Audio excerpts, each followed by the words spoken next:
మన ప్రభువైన యేసుక్రీస్తు పరిశుద్ధ నామములో ఈ పాడ్కాస్ట్ ద్వారా వాక్యం ఉంటున్న ప్రతి వారికి నా హృదయపూర్వకమైనటువంటి వందనాలు. దేవుడు మిమ్మను దీవించునుగాక.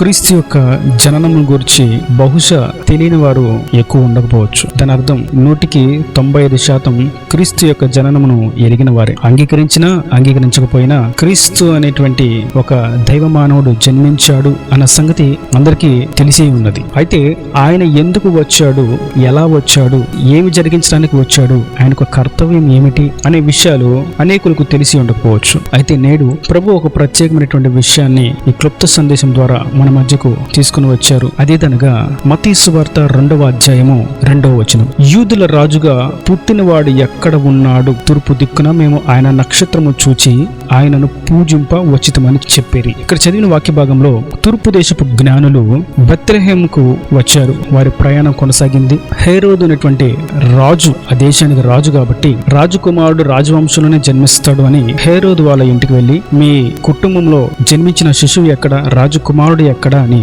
యూదులకు రాజుగా పుట్టినవాడు ఎక్కడున్నాడు అని హేరోదును అడుగుతున్నారు. పాపం హేరోదుకి ఏమీ తెలియదు గనుక, నేనే రాజును, వేరొక రాజు ఎక్కడ నుండి వచ్చాడు, అసలు ఇంకొక రాజు ఉండకూడదు, అది నా వంశమైనా వేరొక వంశమైనా, ఏ గోత్రమైనా, ఏ జాతి అయినా, ఏ కులమైనా, ఏ మతమైనా అని, ఆ శిశువు మాలో అయితే ఎక్కడ పుట్టలేదు, మీరు కనుక్కొని నాకు తెలియచేయండి అని జ్ఞానులను పంపించి వేశాడు. చివరకు జ్ఞానులు ఆ నక్షత్రాన్ని వెంబడిస్తూ ప్రభు యొద్దకు చేరారు. ఇక్కడ జరిగిన సన్నివేశం ఏదనగా, వారు కేవలం రాజు కొరకు వచ్చారు.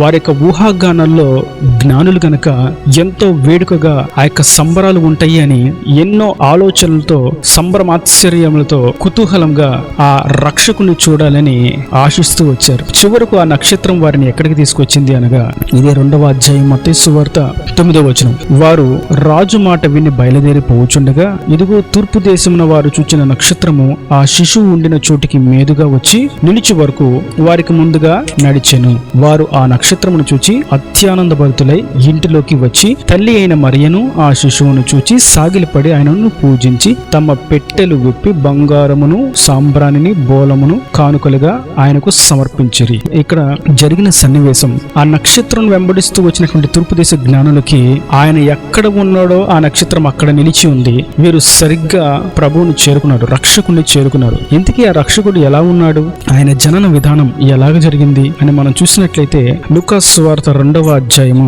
11వ వచనం. దావీదు పట్టణమందు నేడు రక్షకుడు మీ కొరకు పుట్టి ఉన్నాడు, ఈయన ప్రభువైన క్రీస్తు. దానికిదే మీ కానువాలు, ఒక శిశువు పొత్తిగుడ్డల్లో చుట్టబడి ఒక తొట్టెలో పండుకొని ఉండట మీరు చూచిదరని వారితో చెప్పాను. ఇక్కడ సన్నివేశం మనకు తెలియజేస్తుంది, ప్రభు రక్షకుడు, రాజు, అధికారి, పరిపాలకుడు, శాంతి రాజ్య స్థాపకుడు ఆయన ఎలా వచ్చారు ఈ భూమి మీదకి అంటే, పొత్తిగుడ్డల్లో చుట్టబడి పశువులు తొట్టిలో ఆయన పడుకుండబెట్టి ఉన్నాడు. ఆయన యొక్క జననము చూసినప్పుడు మనకు అర్థం కావాల్సినటువంటి ఒక శ్రేష్టమైనటువంటి విషయం, ఆయన దేవుడై ఉన్నప్పటికీ ఆయన దైవత్వంలో దీనత్వం మనకు కనిపిస్తుంది. రాజుగా ఉండవలసినటువంటి వ్యక్తి, పరిపాలకుడుగా ఉండవలసినటువంటి వ్యక్తి, సృష్టికర్త అయినటువంటి ఆయన శరీరమును ధరించుకొని, నరరూపమును ధరించుకొని దీనుడిగా, దీనత్వముతో పశువుల తొట్టిలోకి, ఎంత దీనమైనటువంటి అనుభవంలోకి ఆయన తగ్గించుకున్నారు. ఆ స్థితిని ప్రభు మనకు తెలియజేస్తున్నాడు. నేను దేవాతి దేవుడను, సర్వ సృష్టికి ఆధారభూతుడను, నేను లేకుండా ఏది కలుగలేదు, పుట్టిన ప్రతిదీ నా ద్వారానే కలిగింది అని చెప్తున్న ప్రభు ఆయన మన కొరకు ఎంత తగ్గించుకున్నారనగా, పశువుల తొట్టలో, అది మంచము కాదు, దివాన్ కాటు కాదు, బెడ్ కాదు, పరుపు కాదు, ఒక గృహము కాదు, ఆయన యొక్క జననంలో ఆయన దీనత్వం మనకు అర్థమవుతుంది. ఎక్కడో శ్రేష్టమైనటువంటి స్థానంలో ఆయన పుట్టలేదు, కానీ ఎవరు కూడా అంగీకరించినటువంటి స్థానంలో ఆయన జన్మించారు. ఆయనకి సరైనటువంటి స్థలము కూడా లేదు. ఒకానొక రోజు రాబోతుంది, ఆయన మన కొరకు ఎంత తగ్గించుకున్నాడో, మనుషులను రక్షించడానికి ఆయన దీనత్వమును, దీన శరీరమును ఎలా ధరించుకుని వచ్చాడో, ఒకానొక రోజు ఆయన దహించు అగ్నిగా రాబోతున్నాడు. ఏ సృష్టి అయితే ఆయనకు జననం ఇవ్వడానికి కూడా స్థలం లేదు అని అడ్డగించిందో, ఏ భూమి అయితే ఇక్కడ స్థలము లేదు అని త్రోసివేసిందో, ఆ సృష్టి అంతటిని, ఆ భూమి అంతటిని మహావేంద్రముతో ఆయన లయము చేసే రోజు రాబోతుంది. ఈ ఆకాశం, నక్షత్రములు రాలిపోవుటయు, సూర్య చంద్రుడు కాంతి ఇవ్వకపోవటయు, ఈ భూమి పుస్తకం వలె మూసుకొని పోవుటయు, ఆకాశము చాప వలె చుట్టబడుటయు జరుగును. ఆయన ఎందుకు జన్మించారు? తన జనులను వారి పాపముల నుండి రక్షించడానికి, విమోచించడానికి శాప విమోచకుడుగా ఆయన జన్మించాడు. ఆయనకే స్థలం లేదు అని, మన హృదయములు కూడా స్థలం లేదని నెట్టివేస్తే ఒకానొక రోజు దహించు అగ్నిగా ఆయన రాబోతున్నాడు. ఆయన మాకు వద్దు అని త్రోసివేసిన, తృణీకరించిన వారందరికీ అగ్ని మహావేంద్రముతో కాల్చివేస్తుంది. అది రెండవ రాకడను కూర్చున్నటువంటి దృశ్యం. అయితే నేడు మనకు ప్రభు సెలవిస్తున్నటువంటి మాట, నేను మీ కొరకు తగ్గించుకుని దీనులుగా ఈ భూమి మీదకి వచ్చాను. మీరు నా విషయమై తగ్గించుకునుడి. జనులు తగ్గించబడడానికి ఇష్టపడరు. నాకు సింహాసనం కావాలి, నేను అధికారిగా ఉండాలి, నేను రాజుగా ఉండాలి, నేను పరిపాలకుడిగా ఉండాలి, నా కనుసైగులు అన్ని జరగాలి, నా కాళ్ళ క్రిందే అందరూ ఉండాలని కోరుకుంటూ గర్విష్ఠులుగా, గర్వాంధులుగా, అహంకారులుగా, బేకురులుగా, దేవుని దృష్టికి అసహ్యులుగా జీవించేవారు అనేకులు ఉన్నారు. అయితే ప్రభు అంటున్నారు, మీరు దీనత్వము ధరించుకునండి.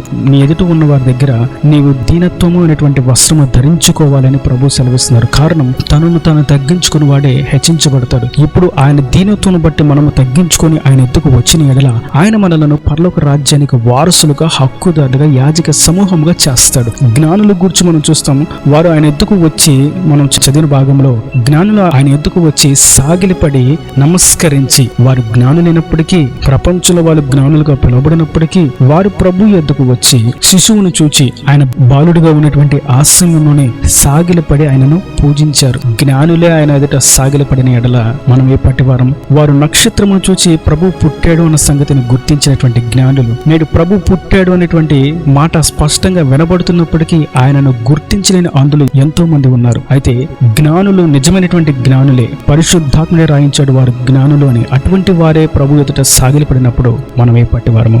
మనం తగ్గించుకుని జీవించడం అనేది ఎంతో ప్రాముఖ్యము.